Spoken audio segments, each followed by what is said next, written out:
ఎవ్వరికీ లేని ఈ ఈ చట్టాన్ని లేకపోతే ఈ తీర్పుని దళితులకు మాత్రమే ఎందుకు ఇచ్చారు? దళితులకు మాత్రమే ఎందుకు ఇచ్చారు? ఇప్పుడు ఎస్టీ ఉన్నాడు, ఎస్టీ వేరే మతంలోకి మారితే వాని స్థానం అంతే ఉంటది. బీసీ ఉన్నాడు, బీసీ వేరే మతంలో మారితే వాడు బీసీగానే ఉంటాడు. ఓసీ వేరే మతంలో మారితే వాడు ఓసీగానే ఉంటాడు.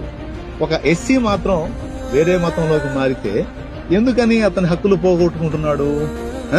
ఎందుకు పోవాలి అంటే ఎస్సీలంటే సర్వోన్నత న్యాయస్థానాన్ని కూడా చిన్న చూపేనా?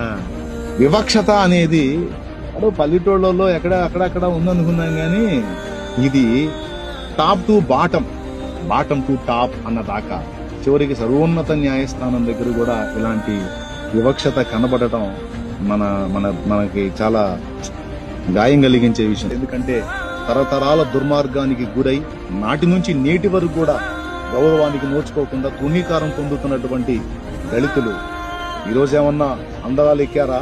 ఈ రోజు కూడా ఏ పల్లెటూరుకు పోయినా ఊరుగానే ఉంది, పల్లెగానే ఉంది కదా. పల్లె పోయి ఊళ్ళో కలిసిందా? ఏడ కలిసిందో చూపించు.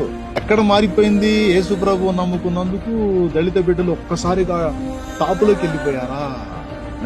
మిగిలిన వాళ్ళకి ఎవరికి లేని వివక్షత దళితులకే ఎందుకు?